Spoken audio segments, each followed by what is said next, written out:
지금 저기 방청석에 와 계신 분들 중에 혹시 유아교사 임용시험 준비하시는 분들 계세요? 그죠? 지금 2줄 정도 이렇게 와 계신데 고맙습니다. 오늘 여러분들을 위해서, 아니 여러분들이 아니고 우리나라 어린이들을 위해서 저는 한 말씀 드리려고 합니다. 이 국공립 유치원 확대입니다. 제가 2008년도인가요?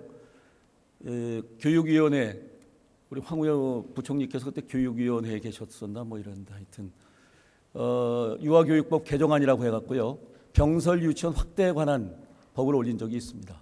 물론 소위에도 제대로 올라가지 못하고 그냥 18대가 끝남으로써 없어졌습니다. 병설 유치원이라는 것은 단설과 달리, 단설은 한 건물에서 여러 그 유치원 방이 있으면서 이제 이루어지는 것이고, 유치원이죠 그야말로.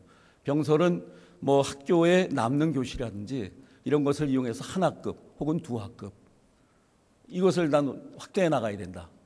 이유는 2008년 초였나요?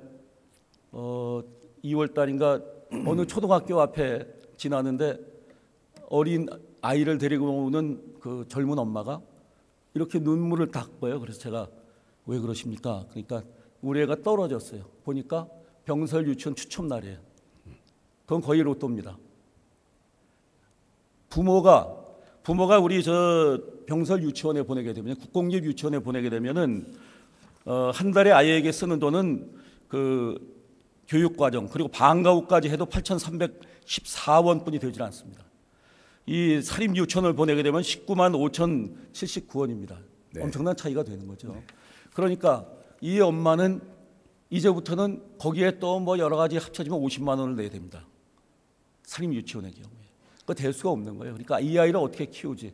그게 오늘의 뭐 저출산의 문제가 되고 우리 아이들의 어떤 질적인 교육의 향상의 문제가 되는 것이고, 그래서 그걸 올렸는데 되질 않았어요. 지금은 국회의원이 아니신데 어떤 국회의원 같이 공동 발의한 분은 중간에 저한테 좀 빼달라고 해서 요청을 하셔서 빼드렸습니다. 왜? 사립 유치원 원장들이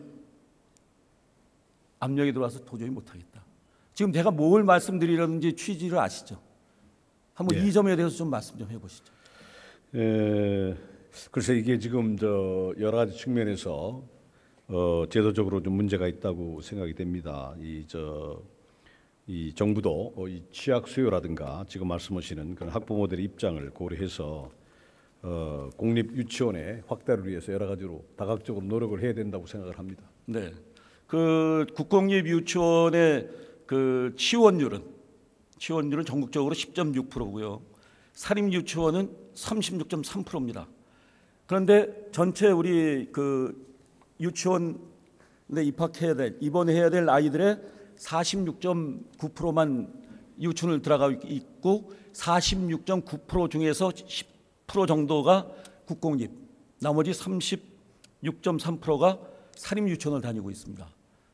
이거 굉장히 심각한 문제거든요. 예. 특히나 유치원 수는 또 그건 취원율과도 같이 얘기가 될 수 있는 것인데, 서울과 같은 수도권은 더 적고 서울, 부산이 제일 적습니다.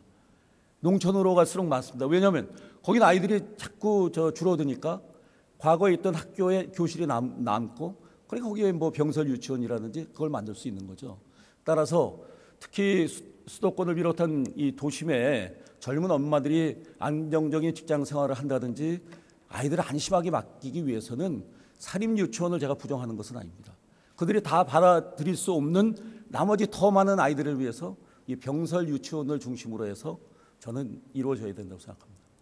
네, 충분히 이 의원님 말씀을 고려해서 앞으로도 이 학급 증설, 병설 등 다각적인 측면에서 검토하도록 그렇게 하겠습니다. 그리고 우리 이 유아교사를 꿈꾸고 있고 그 임용시험을 준비하고 있는 그 젊은이들인데, 저 사람들이 유아교육학과가 1년에 한 15,000명 정도 배출이 됩니다. 과거에는 더 많았는데 2008년에는 줄어들었어요. 제가 알기로는. 근데 1년에 뽑는 정원은 뭐냐면 400몇 명뿐이 되질 않습니다. 나머지는 다 어떡합니까? 한 학교에 하나씩 교실, 요즘 아이들이 줄어들고 있잖아요. 도심에서도. 교실이 좀 남습니다. 여기에 한 군데만 하나급씩만 만들어도 저 젊은이들은 안정된 직업, 또 보람 있는 유아교사로서의 삶을 안정되게 보낼 수 있습니다. 4천여 명을 직업을 만들어줄 수 있어요.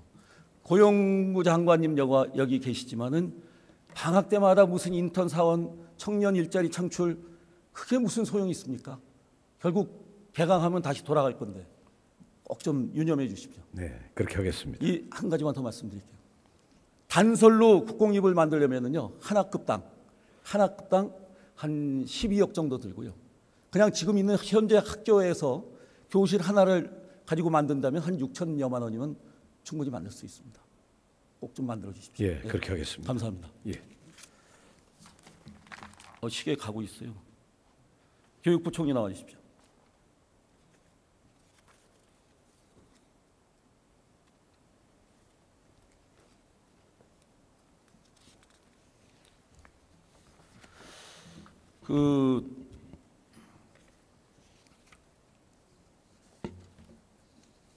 그냥 먼저 그 18대 때 교육위원회 계셨잖아요. 네. 위원장도 하시고. 네, 네. 취지는 충분히 아시죠. 네, 우리 제일 그 난관은 뭡니까? 그 법을 재정입니다. 통과시키기 위해서. 재정이죠. 재정이고 지금 기존에 있는 존경하는 한성교 의원님 지적하셨듯이 공사립의 비율이 지금 선진국에 비해서 국공립이 많이 부족한 건 사실인데 우리나라 연역적으로 이미 사립유치원이 다 있기 때문에 국공립 유치원을 만들면 또 그만큼 사립유치원이 줄어드는 폐쇄에 이르기까지 가는 여러 가지 어려움이 있기 때문에 이런 것을 조화롭게 하기 위해서는 우선 또 국가 재정이 부족하니까 농어촌이나 사립유치원이 형성되지 않은 곳을 찾아서 국공립을 하기 시작했습니다. 근데 이것이 이제 어느 정도 확충이 되면은 도시권에도 지금 말씀하신 대로 국공립을 좀 더 확장해서 균형을 맞춰야겠다 하는 기본 계획은 있습니다. 기본 계획만 갖고 계시면 안 되고 기본적인 마인드만 있으시면 안 되고 이 정말 제가 세미나를 했는데 어떤 엄마는 안양에 사는 어떤 젊은 엄마는요. 네. 아이 둘이 있는데 회사를 그만뒀답니다. 나가서 벌어야 아무 소용이 없어요. 그래서 둘을 자기가 집에서 데리고 아침부터 두 아이를 가르치고 있다고 합니다. 네. 네? 네. 그래서 지금 근데 이제 국공립을 유지하려면 인건비, 시설비, 운영비를 다 지급하지 않습니까, 국가가. 근데 사립유치원은 아직도 그렇게 지원을 못하고 일부 누리과정을 중심으로 해서 일부를 바우처로 지급하는 상황이기 때문에 사실 편차가 있는 것이죠. 국공립 다니는 어린이한테는 많은 국가 재정을 지원하게 되고 사립유치원 다니는 학생 우리 어린이에게는 적은 것을 지급하는 이 모순을 어느 정도 줄이려고 지난번에 한 30만 원 정도로 올리려고 했는데 그게 또 안 되는 바람에 지금 학부형들께서 국공립에 들어가면은 아까 말씀하신 대로 몇천 원만 내면 되는데 사립유치원을 가게 되면은 10만 원 이상, 20만 원 이렇게 내는 차이 때문에 그것을 교육부 장관으로 굉장히 가슴 아프게 하고 생각하면서 내년 예산에는 어떻게 해서라도 국공립과 사립과 간의 차이를 줄여보려고 노력을 하면서 또 지금 말씀하시는 대로 또 이 초등학교 교실이 많이 지금 비고 있습니다. 그래서 그걸 활용하는 방안 지금 아주 적절한 지적을 하셨는데 만약에 사립이 여의치 않은 데거나 신도시나 이런 부분을 우선적으로 지금 제안하신 아주 좋은 제안을 많이 해주셨기 때문에 그 점을 존중해서 내년 예산 편성을 준비해 보겠습니다. 알겠습니다. 감사합니다. 우리 젊은이들이 오늘 유아교육 전공한 분들이 와 있다고 말씀드렸는데 유아교육을 전공하면은 도대체 어디로 취업을 해야 됩니까?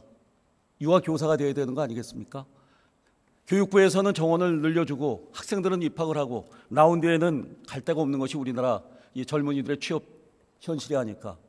제발 앞에서 보여주는 청년 일자리 창출이 아닌 저와 같은 정말 전공한 학생들이 앞으로도 안정된 자신의 직업을 가질 수 있게 보람을 가질 수 있게 이 나라가 힘써야 될 것 같습니다.